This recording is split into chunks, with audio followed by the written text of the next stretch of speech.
Right now, there are three things that are really scaring me in the market.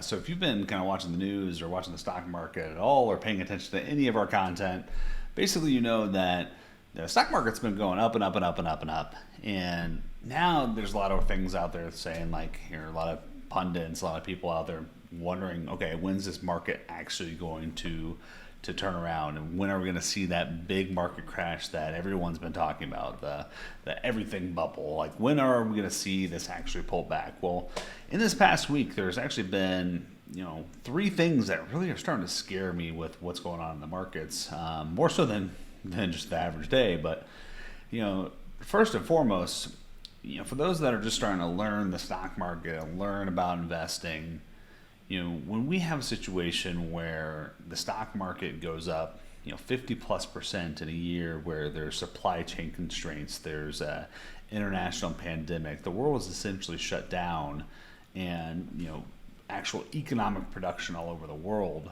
takes a hit, and we see a year where the stock market's just skyrocketing. Those two things don't connect. So typically the stock market is supposed to be a reflection of the economy and what's actually the value that's being built in the economy. Right now, we are not seeing that. It is pure speculation. A bunch of money's been dumped in the markets, and that just has to find a place to sit. So these are the three things that are scaring me right now, and kind of along the lines of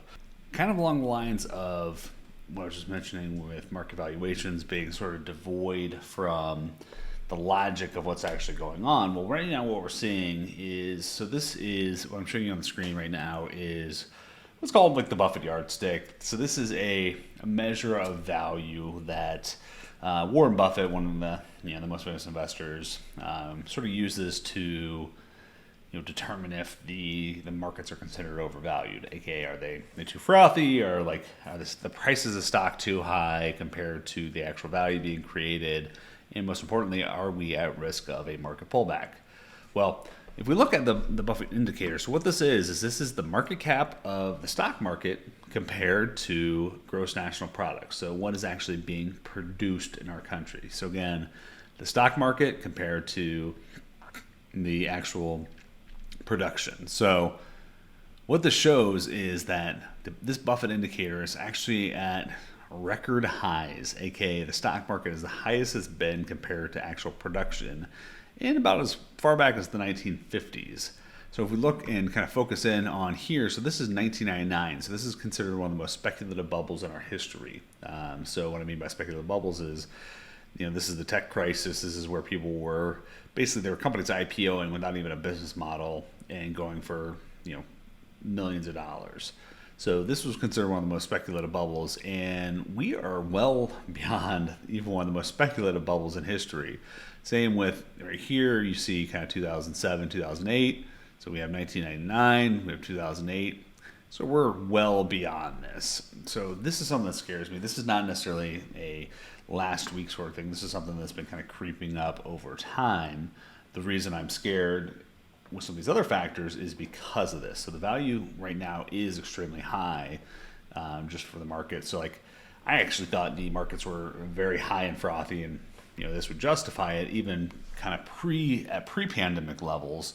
The markets needed a pullback, which we saw a micro recession throughout COVID, but it was back to break even basically within 2 months, which is again not normal. So we didn't really see the actual market pullback, in my opinion. We didn't actually see a full correction. We just saw a temporary blip on the markets because of COVID. So here's where it gets really interesting. So Wells Fargo announced about a week ago that they are shutting off all personal lines of credit. So they're basically canceling that business. Here's why this is interesting. Here's why this scares me, is because this is something we saw in 2007, 2008, where banks start getting more restrictive with their lending. Is because banks are held to tight regulations around risk. And if there's too much risk in their portfolio, then they could be at risk of financial collapse. This is especially something that's become more pertinent since the 2008 crash. But this also shows that banks are kind of worried about the longevity of a lot of their lines of business, and even if they have a personal line of business which is potentially profitable, and especially at the possibility of rising rates, you would think that you wouldn't necessarily want to get rid of loans if you can raise rates, especially as Federal Reserve raises rates and things like that, which is predicted to come here in the not too distant future. Well, one of the speculations is that Wells Fargo decided to close their business because, one, they see just the risk of not getting paid back anymore because of financial distress and financial collapse.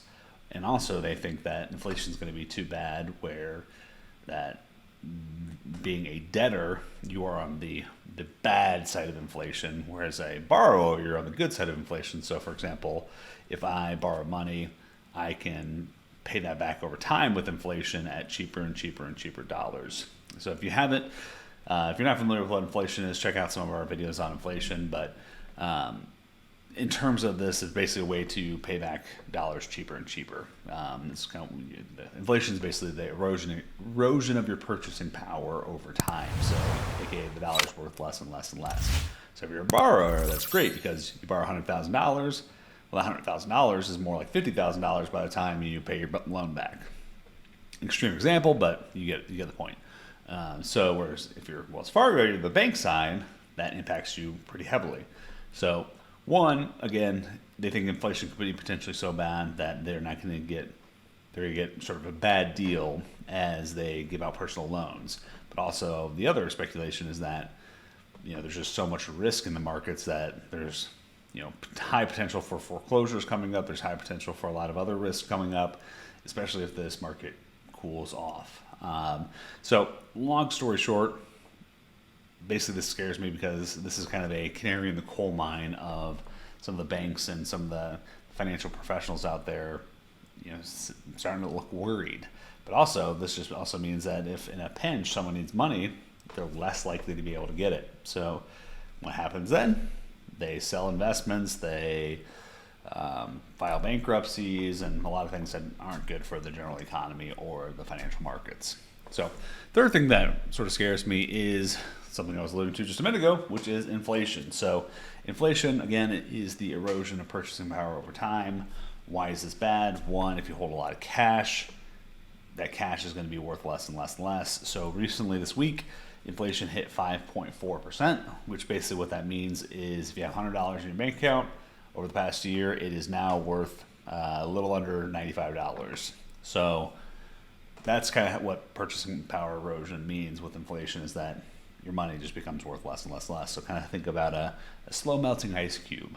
That's kind of what inflation does to your dollar. It's just, you're not going to see the inflation happen.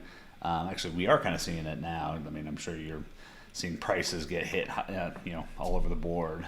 So you are kind of seeing it, which is, but you're not necessarily going to feel or see the impacts directly. But you won't see the ice cube melt, but you will see the puddle. That's kind of what's happening with inflation. So here's why this is a concern for the stock market, though.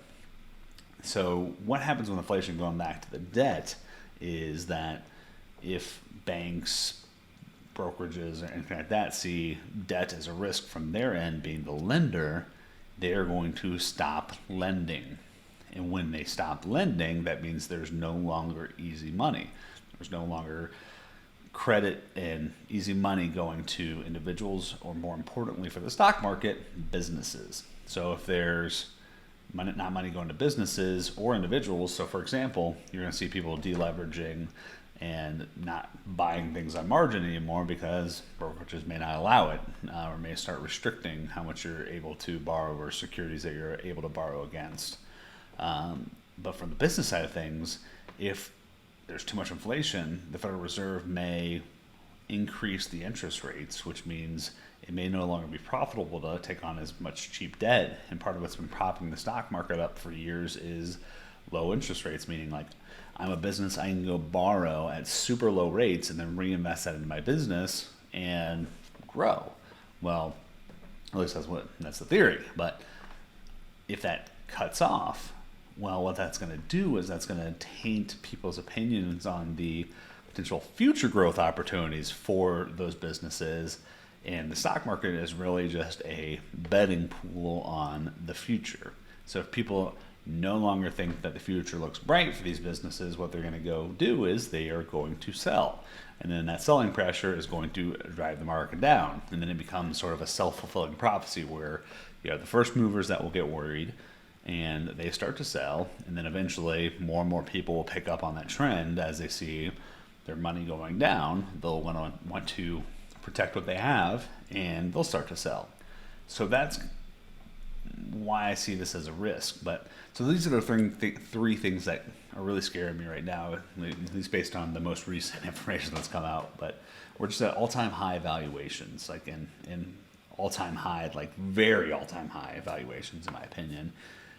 Then mixed with some of these things that are going to be tightening and kind of, frankly, pouring a little bit of gasoline on the situation. So all we're waiting for is really the match, in my opinion. So if we have that match, it could get ugly. And so just something to kind of make sure you're keeping an eye on with what's going on in the markets and staying attuned and not taking too much risk. Like don't go betting all your life savings on Dogecoin or high risk stocks like AMC or GameStop. Like these are the type of situations that get you burned and burned fast if the market does pull back. And I think we're starting to see some of those canary in the coal mine situations where we're getting the early warning signs that danger is ahead. So hopefully you found this valuable. If you did, make sure you like and subscribe, and that way you'll get more and more great content coming your way. Cheers.